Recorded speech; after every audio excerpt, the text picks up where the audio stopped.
On va faire quelques lectures pour notre sujet de ce soir. Dans l'évangile de Jean au chapitre 13.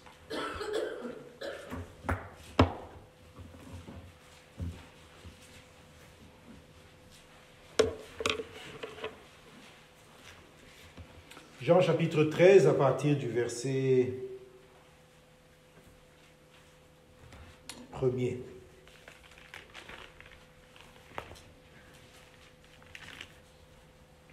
Avant la fête de Pâques, Jean 13, premier verset. Avant la fête de Pâques, Jésus, sachant que son heure était venue de passer de ce monde au Père, et ayant aimé les siens qui étaient dans le monde, mit le comble à son amour pour eux. Un peu plus loin, le verset 34. Je vous donne un commandement nouveau. Aimez-vous les uns les autres comme je vous ai aimé. Vous aussi, aimez-vous les uns les autres. À ceci, tous connaîtront que vous êtes mes disciples si vous avez de l'amour les uns pour les autres. Allez un peu plus loin dans Jean chapitre 15, verset 12. C'est ici mon commandement. Aimez-vous les uns les autres comme je vous ai aimé. Il n'y a pas de plus grand amour que de donner sa vie pour ses amis. Vous êtes mes amis si vous faites ce que je vous commande.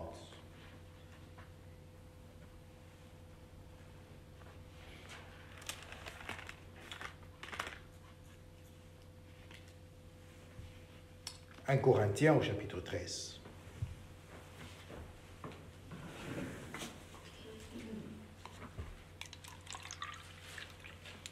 Un Corinthiens chapitre 13. On ne peut pas prendre le sujet de l'amour sans parler de ce passage. À partir du verset 4.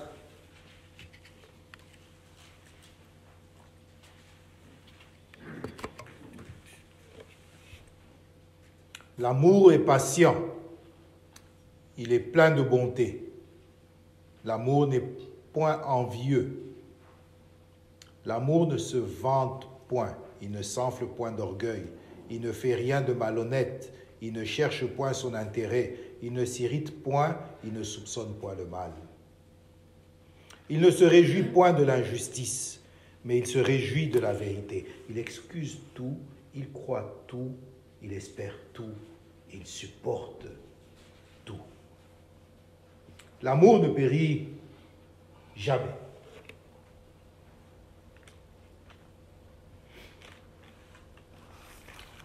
On va revenir plus tard au verset 13, mais on peut regarder dans Galates, au chapitre 5. L'épître de Paul aux Galates, le 5e chapitre.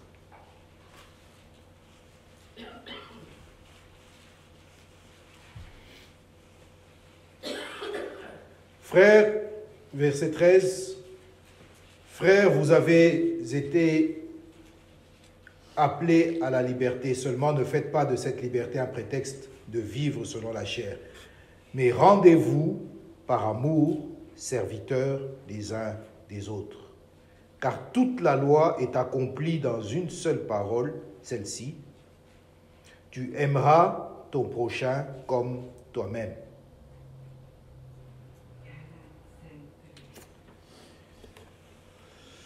Mais si vous vous mordez et vous dévorez les uns les autres, prenez garde que vous ne soyez détruits les uns par les autres. Juste le début du verset 22. Mais le fruit de l'esprit, c'est l'amour, la joie, la paix, la patience et ainsi de suite. Le fruit de l'esprit, c'est l'amour. Dernier passage dans la première épître de Jean.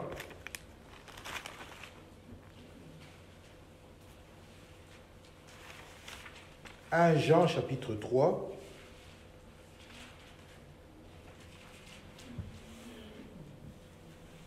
à partir du verset 14.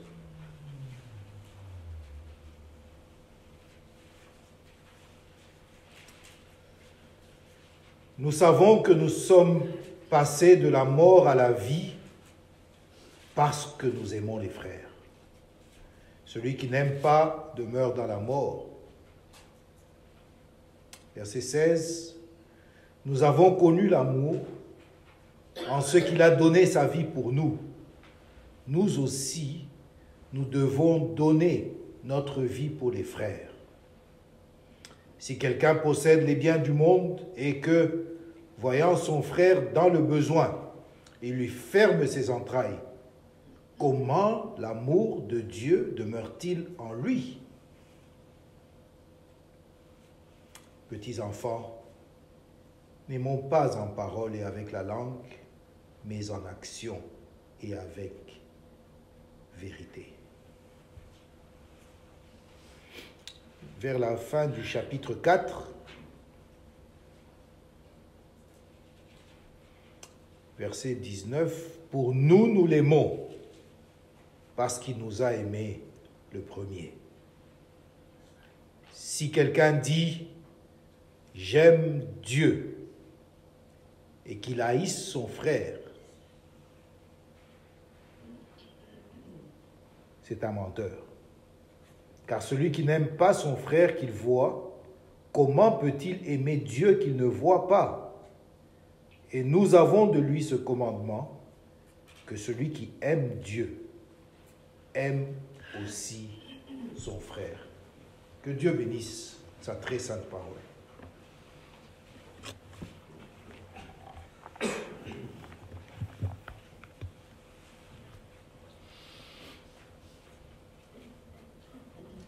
C'est un grand sujet que nous prenons ce soir et on prie le Seigneur qui va nous donner son aide pour pouvoir le délivrer d'une manière qui vous soit utile et édifiante.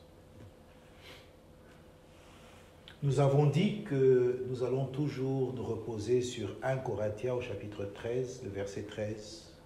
Maintenant donc, ces trois choses demeurent: la foi, l'espérance et l'amour. Et jusqu'à présent, nous avons parlé le lundi soir de la foi et le mardi soir de l'espérance. Mais ce soir, c'est notre intention de parler de la troisième chose et d'insister sur le fait que l'apôtre insiste sur la réalité que la plus grande de ces trois, c'est l'amour. La plus grande de ces choses, c'est l'amour.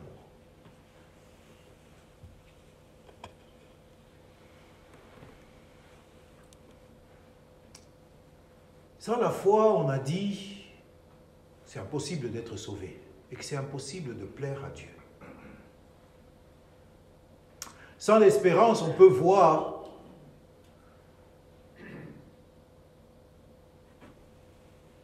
qu'on risque d'être les plus malheureux de tous les hommes si on n'a pas d'espérance. Et sans amour, mes frères et mes sœurs, on n'est pas digne d'être appelés les disciples du Seigneur. On n'est pas digne de porter son nom. Il a dit, à ceux-ci, tous connaîtront que vous êtes mes disciples, si vous avez de l'amour les uns pour les autres. L'amour est ce cachet final, définitif, qui marque les enfants, les véritables enfants de Dieu. Même les inconvertis les plus obscurs, ils vont être forcés de reconnaître qu'il y a une lumière spéciale des enfants de Dieu lorsque ceux-ci marchent et vivent dans l'amour. À ceci, tous connaîtront, pas juste les grands docteurs, pas juste les personnes les plus religieuses, mais tous connaîtront que vous êtes mes disciples, si vous avez de l'amour les uns pour les autres.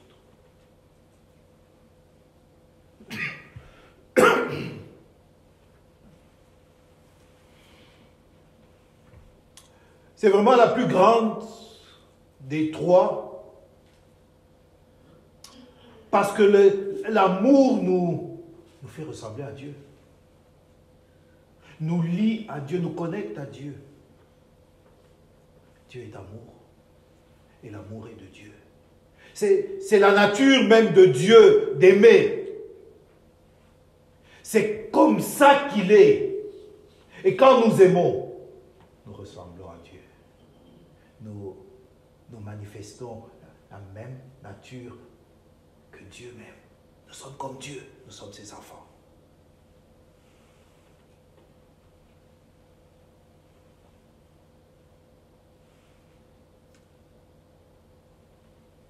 C'est la plus grande de ces choses aussi, parce que voyez-vous,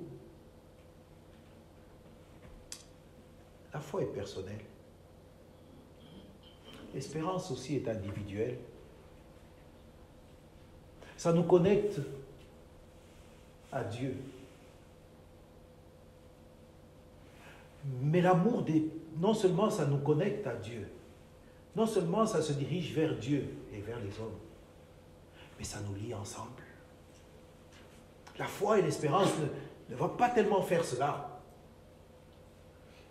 Mais l'amour va être comme une colle, comme un ciment, pour souder ensemble les enfants de Dieu. Oh, c'est tellement beau dans une assemblée de Dieu de voir qu'ils s'aiment, que les enfants de Dieu s'aiment, que le peuple de Dieu s'aime. Ça fait partie des choses qui fera que même une personne va reconnaître, ici c'est le peuple de Dieu. À ceci, tous connaîtront que vous êtes mes disciples, si vous avez de l'amour les uns pour les autres.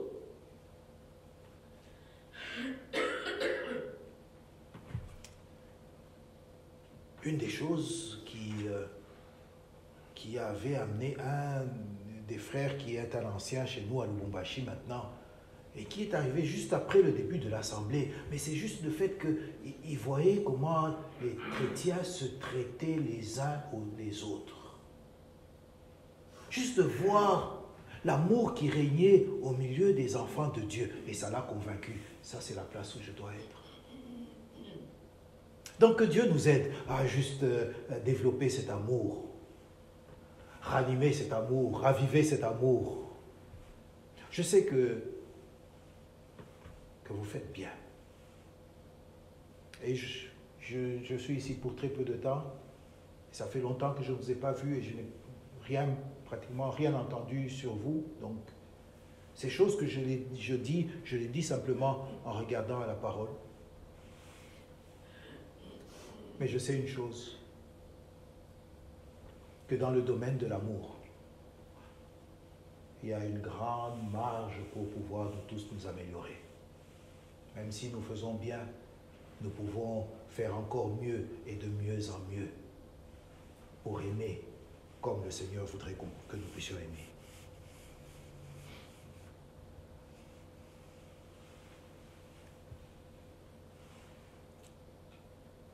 On doit considérer que nous sommes dans la dispensation de la grâce. On n'est plus dans la loi de Moïse. On n'est plus régi par des commandements. Mais quand ça vient à l'amour, c'est tellement important pour le cœur du Seigneur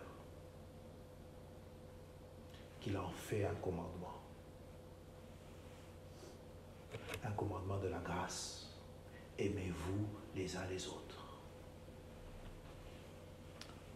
Il dit, je vous donne un commandement nouveau. Aimez-vous les uns les autres. Il ne laisse pas de place pour nos propres opinions à ce sujet, pour décider là-dessus. mais de façon absolument claire, sans aucune ambiguïté. Il nous commande de nous aimer les uns les autres. Donc on doit arrêter ces petites choses là-bas où nous-mêmes on se dit, bon, celui-là je l'aime et puis celui-là, bah. Non, non, non, non. Le Seigneur nous commande l'amour. Peut-être quelqu'un va se dire, oh, moi je pensais que on n'était plus à l'époque des commandements. On est dans la période de la grâce. On fait un peu ce qu'on veut. Non, non, non, non. Quand ça vient à l'amour, le Seigneur dit, aimez-vous les uns les autres. Et on doit le prendre comme tel. N'est-ce pas? N'est-ce pas qu'il a le droit de nous demander cela? Regardez lui-même. Il a tous les droits sur nous. Pourquoi a-t-il l'autorité de pouvoir nous demander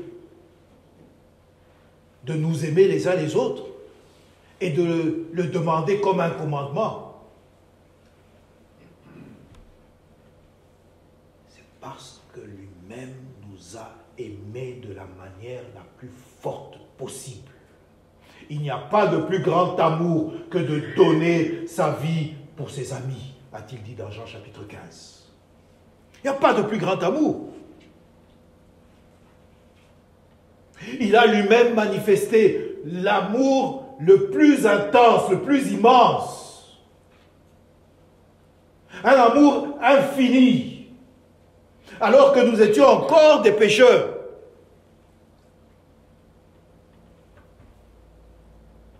Il a manifesté son amour envers nous. Nous ne méritions absolument rien. Mais il nous a gagnés par amour. Et il nous demande, il nous commande, nous aussi, d'aimer. Il a le droit de le faire, à cause de son amour.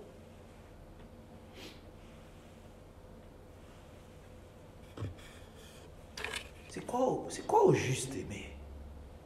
Oh, quand ça vient à des sujets comme cela, dès qu'on commence à méditer là-dessus, on peut se perdre.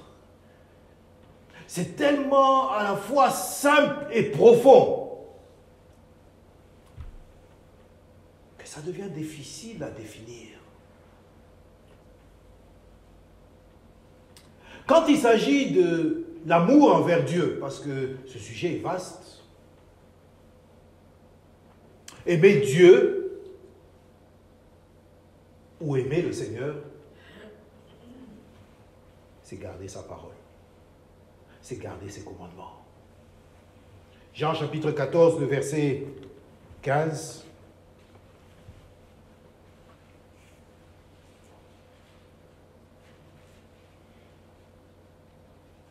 Si vous m'aimez, gardez mes commandements. L'amour envers le Seigneur.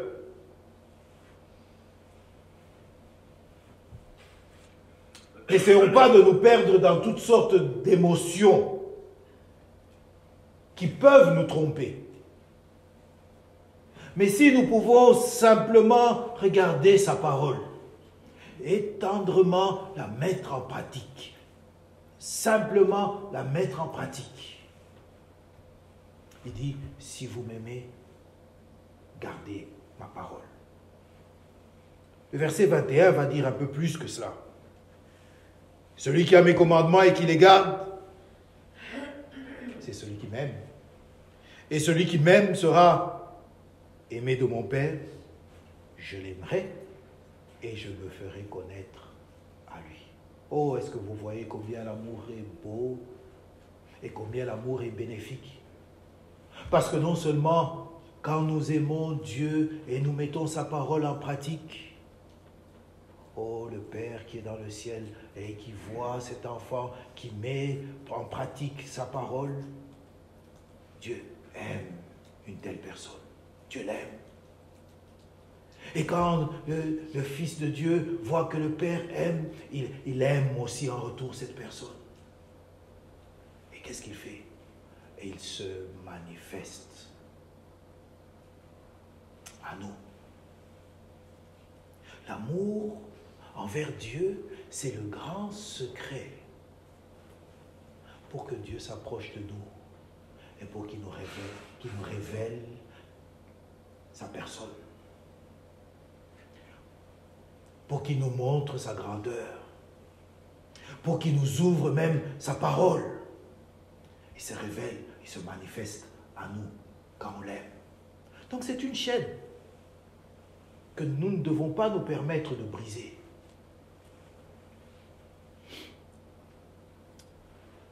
Si on l'aime, on doit garder sa parole. Aimer Dieu, nous avons lu que c'est aussi aimer les frères. C'est le passage que nous avons lu dans 1 Jean au chapitre 4.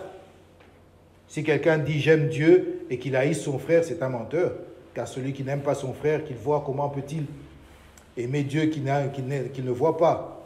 Nous avons de lui ce commandement que celui qui aime Dieu aime aussi son frère. Ça arrive parfois à certaines personnes de s'imaginer qu'elles aiment Dieu, mais sans aucune affection pour leur frère. Ce n'est pas normal. Sans aucune affection pour les enfants de Dieu. Ce n'est pas normal. On ne peut pas dire qu'on aime Dieu, mais on n'aime pas le frère qui est à côté de moi. Parce que le commandement de Dieu, aimez-vous les uns les autres. C'est quoi donc aimer les frères?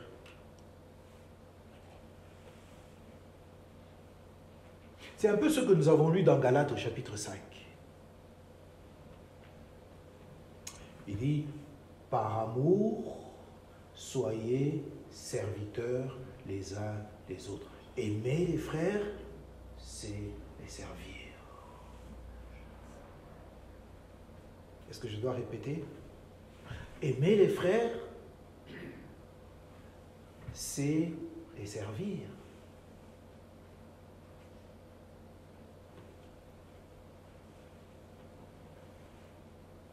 Est-ce qu'on peut s'inspirer de l'exemple de notre Seigneur Jésus? Ayant aimé les siens qui étaient dans le monde, il mit le comble à son amour pour eux. Et qu'est-ce qui vient ensuite? Il enlève ses vêtements, porte une serviette, il prend la place basse, la place d'un serviteur, d'un esclave. Lui, le maître, il se met à laver les pieds de ses disciples. Il a mis le comble à son amour. Il n'a pas regardé sa position pour dire que c'est lui qui méritait d'être servi. Mais il a estimé que les autres étaient dignes d'être servis. C'est ça l'amour. Quel exemple d'amour. Quel exemple dans une assemblée locale. Si nous pouvons, quel que soit notre rang, quelle que soit notre position, quel que soit notre statut social, et regarder nos frères et nos sœurs et les estimer qu'ils sont dignes de notre service. Ils sont dignes de nos soins, de recevoir nos soins.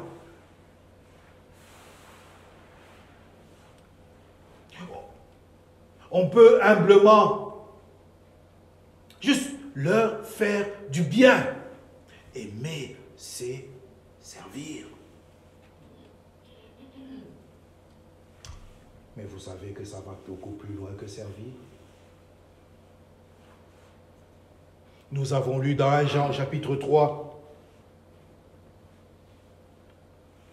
Nous avons connu l'amour en ce qu'il a donné sa vie pour nous. Nous aussi, nous devons donner notre vie pour les frères.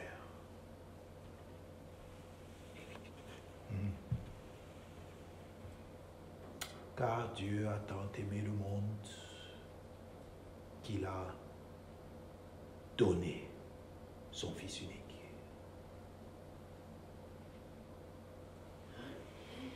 Aimer, ça va impliquer enlever quelque chose qui est à nous pour les autres. À l'exemple de Christ, à l'exemple de Dieu qui nous a aimés. Et il ne nous a pas, à partir du ciel, juste envoyé un grand message pour nous dire « Oh, sur la terre, je vous aime beaucoup ». Il a donné. Aimer, c'est donner. Aimer, c'est se donner. Aimer, c'est se sacrifier. Si on aime vraiment, on sera prêt, en servant les autres, à se sacrifier. Je dis ces choses pour qu'on aille dans la signification de l'amour selon la parole de Dieu. On ne voudrait pas rabaisser l'amour de la Bible à nos propres standards. Non, non, non, non, non. Nous devons garder la parole de Dieu juste telle qu'elle est. La lire, la méditer et la pratiquer telle que le Seigneur nous l'a donnée.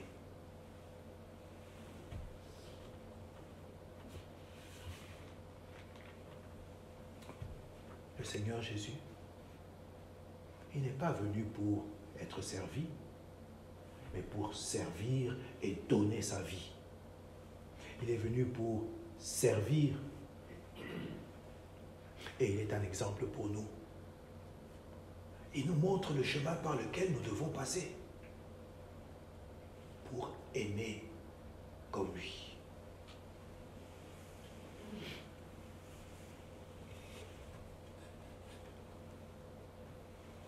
Une autre façon de voir un aspect de cet amour, c'est dans une parole que le Seigneur dit dans Matthieu chapitre 7. Ce qu'on a appelé la règle d'or. Au verset 12. Tout ce que vous voulez que les hommes fassent pour vous, faites-le de même pour eux, car c'est la loi et les prophètes. Des fois, on fait des choses et on les trouve normales. Mais quand quelqu'un d'autre le fait,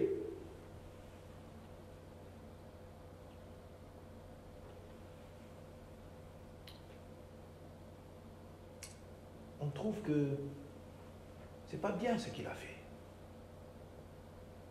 Il nous dit dans ce passage, tout ce que vous voulez que les hommes fassent pour vous, faites-le de même pour eux. Donc très souvent, on voudrait certaines choses, on aime certaines choses, mais on n'est pas prêt à le faire pour les autres.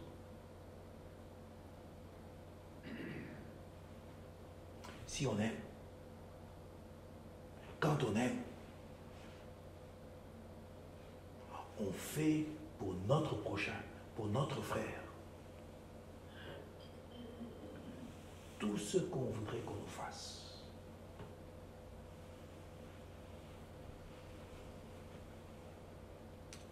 L'amour va beaucoup plus loin que cela. L'amour, ça ne se limite pas simplement à Dieu, aux frères, ou encore moins à ceux qui nous font du bien. Matthieu chapitre 5, qu'est-ce qu'il nous enseigne? Aimez vos ennemis. Donc quand on a de l'amour, on est prêt à faire du bien même à ceux qui nous font du mal.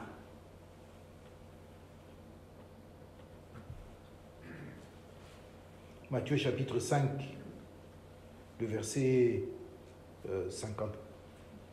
46.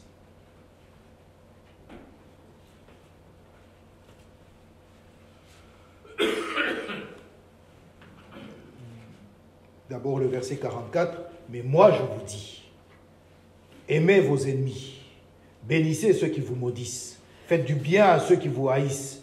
Et priez pour ceux qui vous maltraitent et qui vous persécutent. Ça vous est déjà arrivé? Quelqu'un qui vous a fait du mal et ça fait très mal. Quelle est notre réaction? Oh oui, naturellement et avec la chair, on a tendance à garder une dent. Mais le Seigneur dit, même si ce serait votre ennemi, un ennemi déclaré, aimez vos ennemis. Oh, le chrétien rempli de l'amour de Dieu.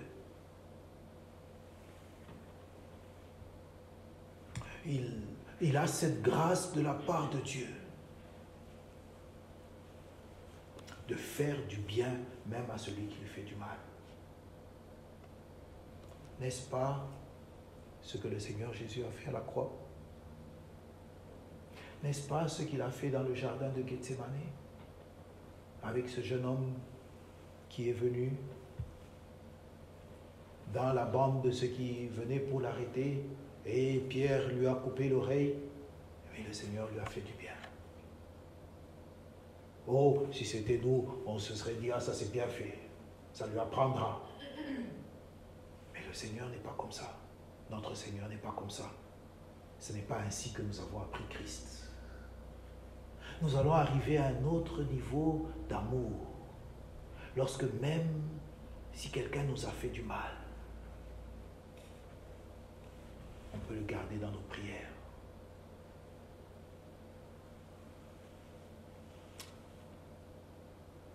On peut le porter devant Dieu d'une telle manière qu'on va manifester qu'on a le même cœur que Dieu lui-même. Donc, le chrétien ne sera pas cette personne qui va se permettre de dire ou de penser « Celui-là, je ne l'aime pas. Ah, celui-là, il ne fait pas mon affaire. »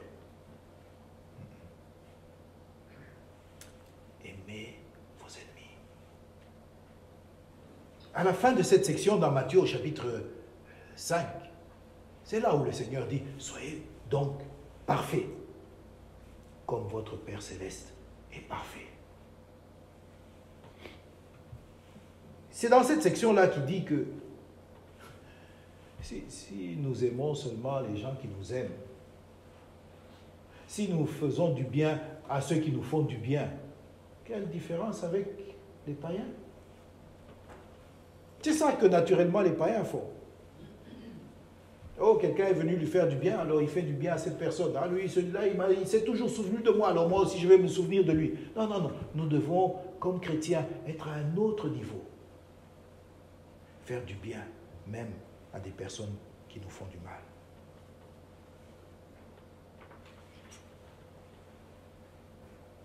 Donc ça va nous amener à considérer comment nous devons aimer.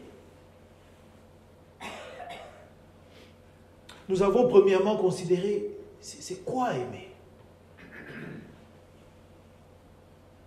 Mais l'enseignement dans les épîtres va nous montrer comment nous devons le faire. Le Seigneur nous a d'abord déjà donné une indication en disant « Aimez-vous les uns les autres comme je vous ai aimé. » Donc la première personne à qui nous allons regarder pour apprendre à aimer, c'est juste de contempler celui qui allait de lieu en faisant du bien. Juste suivre son exemple. Faire du bien. Vouloir du bien. À l'exemple du Seigneur. Quand il dit « comme je vous ai aimé », regardez un peu jusqu'à quel niveau il nous a aimés. Il n'y a pas de limite pour l'amour. Lui, il a mis la barre au niveau le plus haut. Et nous ne pourrons jamais atteindre le niveau auquel le Seigneur est arrivé. Donc il y a de la place, mes frères et mes sœurs, pour faire beaucoup plus que ce que nous avons fait jusqu'à présent.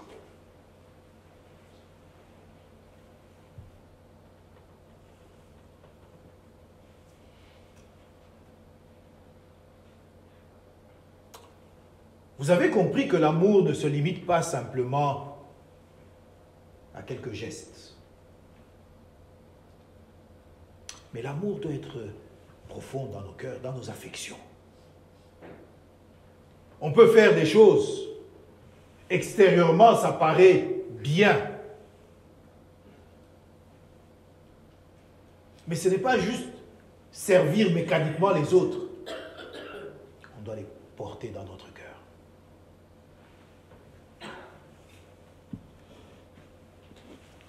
Et on doit aussi considérer que l'amour, ce n'est pas seulement dans les paroles.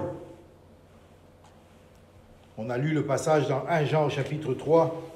« Petits enfants, n'aimons point en parole et avec la langue, mais en action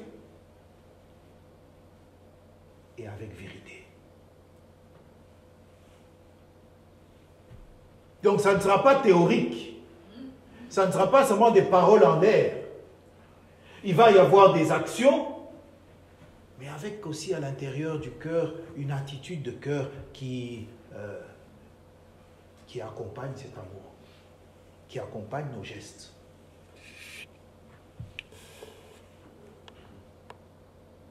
Donc, Romains chapitre 12, verset 9 va nous dire ceci. On va regarder à quelques caractéristiques de l'amour tel que nous devrions l'avoir. Que l'amour soit sans hypocrisie. Est-ce qu'on peut faire une pause là-dessus? Que l'amour soit sans hypocrisie. On est tellement spécialistes, et je parle à mon propre cœur, pour arranger l'extérieur, pour que ça paraisse bien. Et pendant tout ce temps, à l'intérieur, ce n'est pas vrai.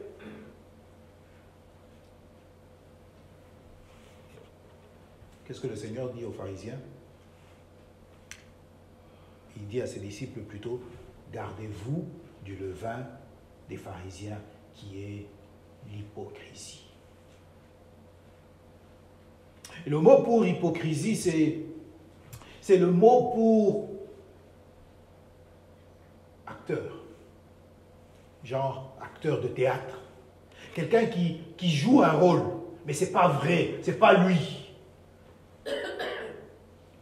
On nous dit que l'amour soit sans hypocrisie, c'est-à-dire l'amour doit être sincère, vrai.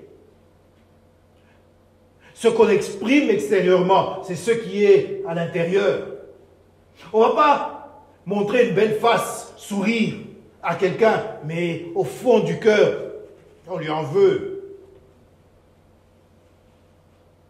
Est-ce que c'est arrivé? Oh oui, ça nous est arrivé. En tout cas, moi, ça m'est arrivé. Pourquoi? Parce que parfois, on ne veut pas arranger. On ne veut pas arranger scripturairement. On ne veut pas arranger nos petits différends selon la parole. Dans notre petite expérience, je ne sais pas ici chez vous, oh mais chez nous on s'est rendu compte que ce que le Seigneur nous demande dans Matthieu 18 à partir du verset 15, si ton frère a péché,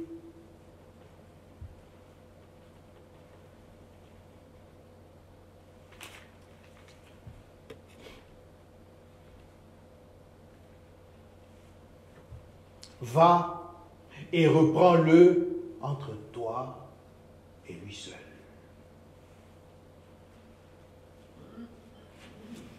C'est pas toujours évident que c'est naturel pour nous de faire ça comme ça. Si ton frère a péché, parfois parfois on a tendance à en parler à quelqu'un d'autre. Si ton frère a péché, parfois on a tendance à garder ça dans notre cœur. Et on garde une certaine rancune contre cette personne. Y a-t-il des personnes à qui vous gardez une certaine rancune? Non, le Seigneur dit, si ton frère a péché, va et reprends-le entre toi et lui seul. Il y a moyen de régler ça, de bien faire ça, entre vous deux.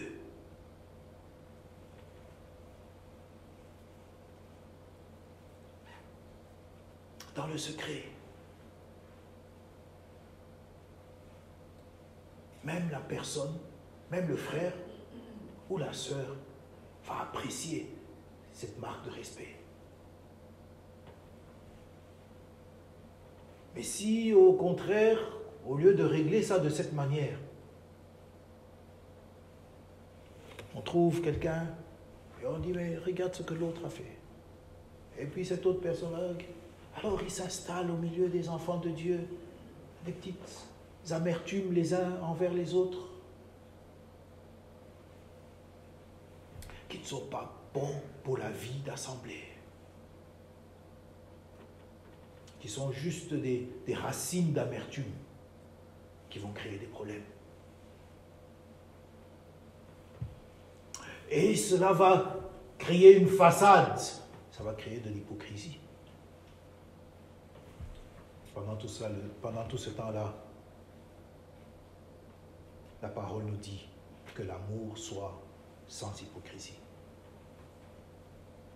L'amour donc doit être sincère. C'est ce que Pierre nous dit aussi, parce que Pierre aussi va parler du sujet de l'amour. Énormément. 1 Pierre au chapitre 1, au verset 22, « Ayant purifié vos âmes en obéissant à la vérité pour avoir un amour fraternel sincère, l'amour sans hypocrisie, aimez-vous ardemment. » Et il va le répéter au chapitre 4.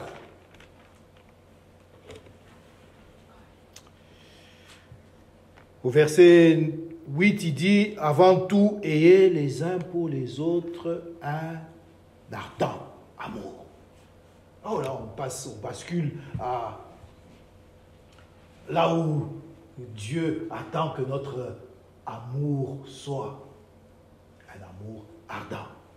Pas juste après avoir entendu que non, l'amour doit être sans hypocrisie, on dit ok, je ne veux pas lui en vouloir, mais bon, c'est fini, j'oublie. Et non, c'est pas à ce niveau-là que notre amour doit être. L'amour doit être intense, l'amour doit être ardent, l'amour doit être comme un feu.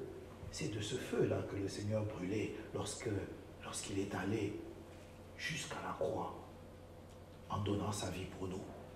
Et nous aussi, nous devons donner nos vies pour nos frères.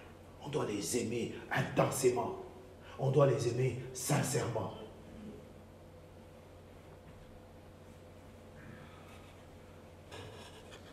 Ça doit être visible, ça doit être réel, ça doit être profond. Ça doit être fort.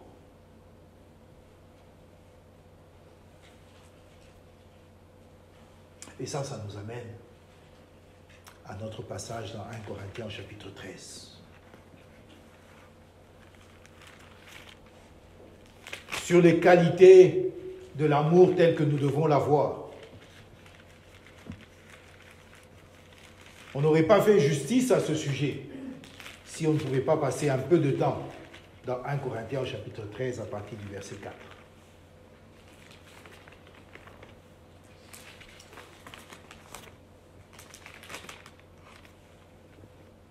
Il dit l'amour est patient.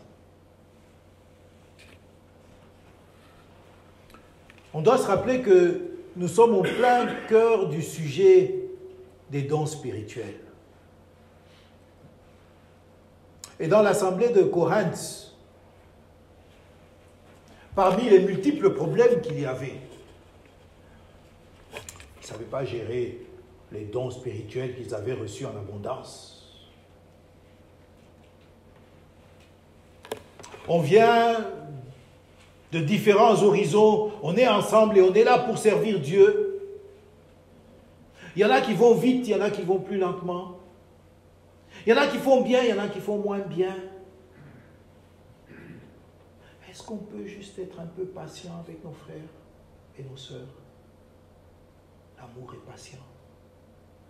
On peut considérer qu'on est différent. On peut considérer qu'on ne va pas tous à la même vitesse, on ne comprend pas tous de la même manière. Ne soyons pas si vite à juste mettre une croix sur quelqu'un. Lui, il ne sait pas faire ça. Mais soyons patients.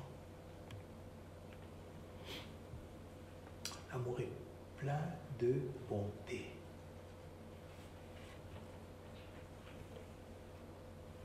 Je disais tout à l'heure que l'amour va se manifester dans les actions, mais l'amour va se manifester aussi dans les affections. Et l'amour va se manifester aussi dans nos paroles. Des paroles de grâce, des paroles qui communiquent une grâce, des paroles de bonté, des actions de bonté. Plein de bonté, plein de gestes, d'affection. L'amour, ça se voit. Ce n'est pas quelque chose qui reste caché quelque part et on doit l'imaginer. Mais si vraiment nous prenons à cœur ces passages et par l'aide de Dieu, nous les mettons en pratique, oh, quelle différence! Il dit plein de bonté.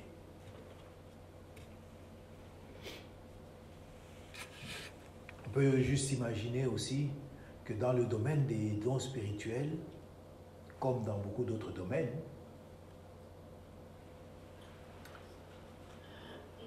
on peut regarder ce que quelqu'un d'autre est en train de faire et lorsque l'autre personne est en train de faire un peu mieux que nous, il n'y a qu'un petit sentiment au-dedans de notre cœur qui aimerait prendre la place, qui commence à envier, qui est jaloux. Dans l'amour, il n'y a pas de jalousie. Caïn était le premier qui était jaloux de son frère. Son frère faisait bien et lui ne faisait pas bien et lui il était jaloux. On dit dans ce passage, l'amour n'est point envieux. On ne va pas souhaiter prendre la place de l'autre. On ne va pas souhaiter que lui, il perde un tout petit peu.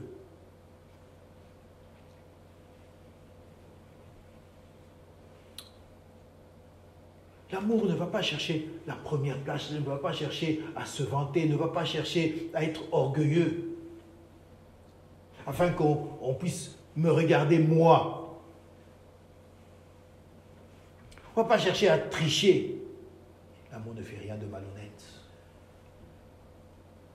Il ne cherche pas son intérêt. Petite pause là-dessus. Regardez le genre de choses qui, dans le monde, paraissent si normales. C'est moi.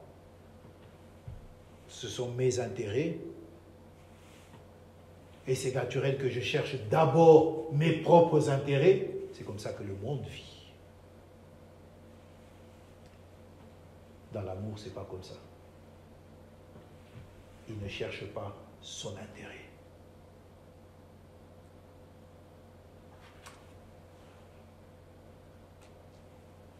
Ayez en vous les sentiments qui étaient en Jésus-Christ. Il n'a pas cherché ses intérêts à lui. Il serait resté dans le ciel. Mais voyant notre besoin, il était prêt à tout donner. Et à se donner pour notre intérêt.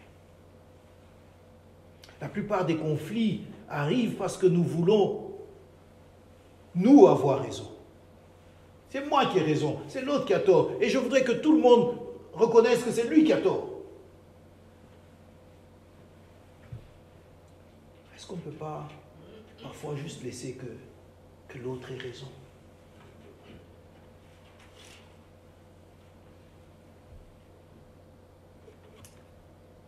Le Seigneur va nous justifier si nous prenons une telle attitude.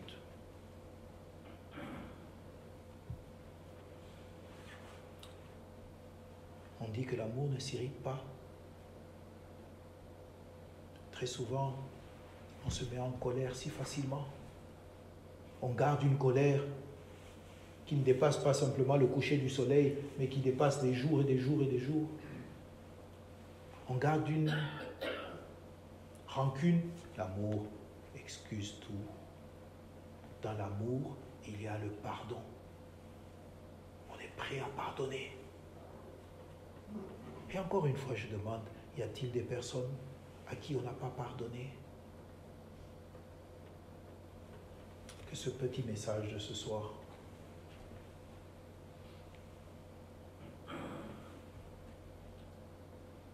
nous conduise dans l'amour, à aimer, à pardonner, à supporter, à accepter les autres, à servir les autres, à servir le Seigneur, à aimer le Seigneur, à obéir à sa parole pour sa gloire. Que Dieu bénisse sa sainte parole.